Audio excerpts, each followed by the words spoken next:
बिस्मिल्लाहिर्रहमानिर्रहीम। अस्सलाम वालेकुम स्टूडेंट्स। आज हम लोग कुछ देखते हैं अपने इस लेसन के बारे में जिसमें हमारे पास ट्रांसलेशंस है। ठीक है, so let's start the lecture. Students, आपको पता है जब हम ट्रांसलेट करते हैं एक लैंग्वेज से दूसरी लैंग्वेज में, तो बेसिकली हमारे पास दो लैंग्वेजेस होते हैं। एक होता है सोर्स लैंग्वेज जिससे आप ट्रांसलेट कर रहे हैं, दूसरा होता है टारगेट लैंग्वेज जिसमें आप ट्रांसलेट कर रहे हैं। ठीक है, अगर आप उर्दू से इंग्लिश में ट्रांसलेट कर रहे हैं तो उर्दू आपके पास आपका सोर्स लैंग्वेज है और इंग्लिश टारगेट लैंग्वेज है। लेकिन अगर आप इंग्लिश से उर्दू में ट्रांसलेट कर रहे हैं तो इंग्लिश आपके पास सोर्स लैंग्वेज है और उर्दू जो है वो टारगेट लैंग्वेज है। तो एक लैंग्वेज से दूसरी लैंग्वेज में ट्रांसलेट करने के लिए आपको पता है हमें डिफरेंट चीज़ें चाहिए होती हैं, हमें उसको बैलेंस करना होता है, उसकी क्लैरिटी, उसका लॉजिक, उसकी एक्यूरेसी सब हमें देखना होता है। स्टूडेंट्स, यू नो लैंग्वेजेस जो हैं वो एक दूसरे से डिफ़र करते हैं, तो यही वजह है लैंग्वेज के साथ साथ कल्चर, कन्वेंशंस, आप एक लैंग्वेज में कुछ और कह रहे होते हैं उस सेंस को कन्वे करने के लिए, जबकि किसी और लैंग्वेज में उसी सेंस को किसी और अल्फाज में कन्वे किया जाता है। तो इन तमाम चीज़ों के लिए ज़रूरी है कि जब आप एक लैंग्वेज से दूसरी लैंग्वेज में ट्रांसलेट कर रहे हो या सोर्स लैंग्वेज से टारगेट लैंग्वेज में, तो आपको दोनों लैंग्वेजेस का होल्ड होना चाहिए, उनकी अंडरस्टैंडिंग आपके पास अच्छे से होनी चाहिए ताकि आप कर सकें उस एक लैंग्वेज से दूसरी लैंग्वेज में ट्रांसलेशंस। और इसके अलावा स्टूडेंट्स, आपको दोनों लैंग्वेजेस के जो आम बोलचाल है उनका भी पता होना चाहिए, कन्वेंशंस का भी पता होना चाहिए, और इसके अलावा बाकी तमाम बेसिकली आपको उसको पूरा होल्ड होना चाहिए। ठीक है, अब कैरेक्टरिस्टिक्स ऑफ गुड ट्रांसलेशन क्या है हमारे पास, अच्छे से ट्रांसलेट करने के लिए आपको क्या चाहिए होता है, कुछ पॉइंट्स मैंने मेंशन किए हैं, इसके अलावा भी चीज़ें होती है जो कि आपको चाहिए होती हैं। तो स्टूडेंट्स, आप ज़्यादातर नोटिस करेंगे कि हम लोग ट्रांसलेशंस में ही लैंग्वेज को पढ़ रहे होते हैं, ज़्यादातर स्कूल्स में यही कन्वेंशन चल रहा होता है। और उसके लिए जो है वो characteristics of a good translation क्या होना चाहिए ये ज़रा देख लें। एप्रोप्रिएट टोन होनी चाहिए, वन टाइम डिलीवरी होनी चाहिए, fulfil the function of the source language, हमारे पास एक्यूरेसी होनी चाहिए, क्लैरिटी होनी चाहिए, लॉजिक होना चाहिए। ये जो है वो हमें ये तमाम करेक्टरिस्टिक्स चाहिए होते हैं एक लैंग्वेज से दूसरी लैंग्वेज में ट्रांसलेट करने के लिए। तो स्टूडेंट्स, यहाँ पे जो एक्टिविटी आपको दी गई है कि आपने जो पढ़ा है अपना लेसन या अपना यूनिट जो कि है एंड नाउ मीक्वेल, तो आपने इसके सीन 2 को ट्रांसलेट करना है। ठीक है, Miguel, I had a wish to take the sheep into Sangre de Cristo Mountains along with other men। ठीक है, अब हम देखते हैं कि इसकी जो ट्रांसलेशन की गई है वो क्या की गई है। मिगुएल कहता है मेरी ख्वाहिश थी कि भेड़ों को दूसरे आदमियों के साथ सैंग्रे डी क्रिस्टो पहाड़ों में ले जाऊं। If they know you are ready you will go. अगर उनको पता हो, अब स्टूडेंट्स यहाँ पे देखें, अगर वो जानते हैं, इफ़ दे नो, अगर इसकी जो है वो वर्ड टू वर्ड ट्रांसलेट की जाए तो फिर इसका मतलब यही होगा अगर वो जानते हैं। इफ़ दे नो कि आप तैयार हैं, अगर वो जानते हैं कि आप तैयार हैं। लेकिन आपको पता है कि अगर हम उर्दू बोलने वाले जो है इस सेंटेंस को हम ये समझते हैं कि नहीं, इसको क्या होना चाहिए, अगर उनको मालूम है कि आप तैयार हैं तो आप जाएंगे।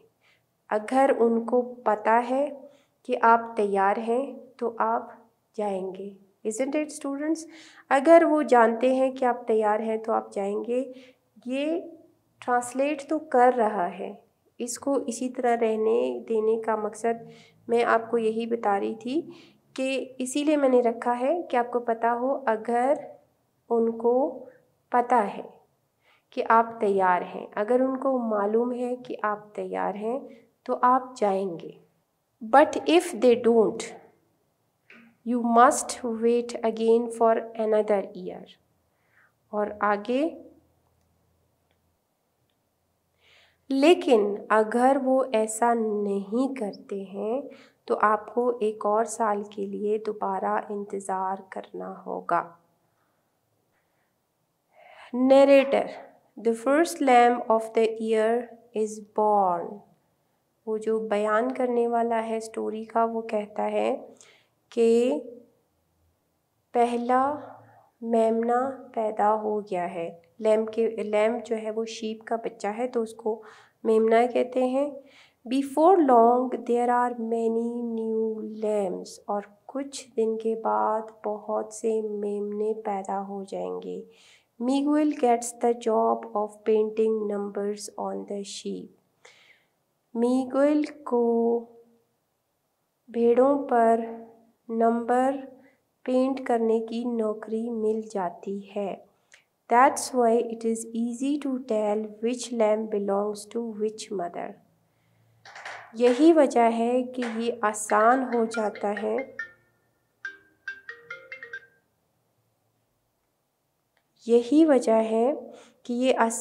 जाता है कि कौन सा मेमना किस भेड़ से ताल्लुक़ रखता है। In case they get separated, अगर वो जुदा हो जाते हैं। During a break in the work, काम के दौरान Miguel's grandfather speaks to him. Miguel के दादा उससे बात करते हैं। Grandfather, that's the real work of a pastor. ये असल में काम है किसी पादरी का, ऑफ अ शेफर्ड, किसी चरवाहे का। To see that no sheep strays away from the flock, ताकि वो देख सके कि कोई भी भेड़ गुम नहीं हो जाती अपने रेवड़ से भटक नहीं जाती। ऑल मस्ट स्टे टुगेदर, सबको एक साथ रहना ज़रूरी है। Why do they go of by themselves, क्या वजह है कि वो अपनी तरफ से चले जाते हैं। Why are sheep so dumb, भेड़ें इतनी बेवकूफ़ क्यों हैं। अब यहाँ पे हम इस ट्रांसलेशन को देखते हैं। मिगुएल, मेरी ख्वाहिश थी कि भेड़ों को दूसरे आदमियों के साथ सांग्रे दी क्रिस्टो पहाड़ों में ले जाऊं। अगर वो जानते हैं कि आप तैयार हैं तो आप जाएंगे, लेकिन अगर वो ऐसा नहीं करते हैं तो आपको एक और साल के लिए दोबारा इंतज़ार करना होगा। मुझे इन्हें ये दिखाने की कोशिश करनी चाहिए कि मैं तैयार हूँ। बयान करने वाला क्या कहता है, साल का पहला मेमना पैदा होता है, कुछ ही देर में बहुत से नए मेमने हैं। मिगुएल को पेड़ों पर नंबरों की पेंटिंग का काम मिलता है। इस तरह ये बताना आसान है कि कौन सा बर्रा किस माँ का है। अगर वो अलहदा हो जाते हैं काम में वक्फे के दौरान, कौन सा बर्रा किस माँ का है अगर वो अलहदा हो जाते हैं। काम में वक्फे के दौरान मिगुएल के दादा उससे बात करते हैं। दादा, ये एक पादरी का असल काम है, एक चरवाहे का, ये देखने के लिए कि कोई भेड़ रेवड़ से दूर नहीं भटकती, सबको एक साथ रहना चाहिए। मिगुएल, वो खुद ही क्यों चले जाते हैं? भेड़ें इतनी बेवकूफ़ क्यों हैं? Grandfather laughing. That's a good question. दादा हंसते हुए, ये एक अच्छा सवाल है। Sheep are like people. भेड़ें लोगों की तरह होती हैं। Miguel confused. Miguel उलझते हुए, ठीक है। What do you mean? आपका क्या मतलब है? दादा, When people don't stick together, they get lost. जब लोग इकट्ठे नहीं रहते तो वो खो जाते हैं। Now let's get back to work. अब काम पर वापस चलते हैं। ठीक है स्टूडेंट्स, ये हो गया आपके इस पैराग्राफ का। और इससे पहले आपने जेंडर इनइक्वालिटी पढ़ा था, जिसमें भी ट्रांसलेशंस थी। वो इस वजह से मैंने इनको इसके साथ रखा ताकि फिर एक साथ ही दोनों की ट्रांसलेशन हो सके और इन पर एक लेक्चर दिया जा सके। ठीक है, तो ये देख लें students, Islam holds a fundamental principle that women is a human being equal to man and thus has equal rights.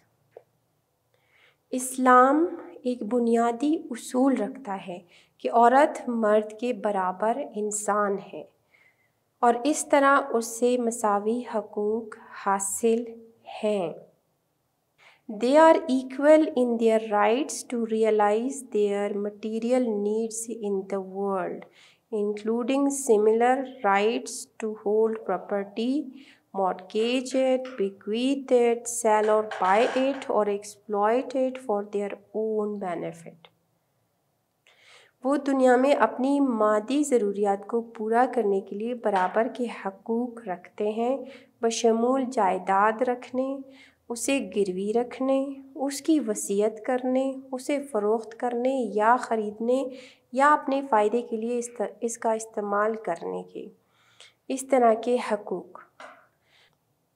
We must note that legal system of the Europe till very recently did not give any of these rights to women. हमें ये बात note करनी चाहिए कि Europe के कानूनी निज़ाम ने हाल ही में ख़वातीन को उनमें से कोई भी हकूक़ नहीं दिया। She should exercise these rights only indirectly through a man. वो सिर्फ़ अपने ये वाले हकूक़ जो है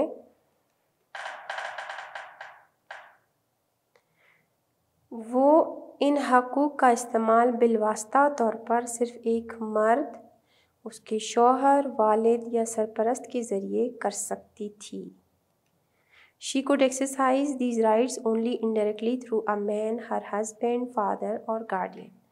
This means that when Islam granted women these rights, the woman in Europe was deprived of them even after more than 1100 years. इसका मतलब ये है कि जब इस्लाम ने औरत को ये हकूक़ दिए तो यूरोप में औरत 1100 साल से ज़्यादा अरसा गुज़र जाने के बावजूद इनसे महरूम है। So this is students the translation of the text. I hope आपको समझ में आ गया होगा, लेकिन इसके बावजूद स्टूडेंट्स बाकी बहुत से ऐसे वर्ड्स हैं जो कि डायरेक्ट ट्रांसलेट नहीं हो पाते एक लैंग्वेज से दूसरे लैंग्वेज, वहाँ पे मार्जिन है। कुछ इडियोमेटिक एक्सप्रेशंस होते हैं वो भी बिल्कुल एग्जैक्ट ट्रांसलेट नहीं हो पाते। जब आप उनको एग्जैक्ट ट्रांसलेट करते हैं तो इनका मायने कुछ से कुछ बन जाता है, तो उनका आपने ख्याल रखना है। That's it for today students. Thank you so much and Allah Hafiz.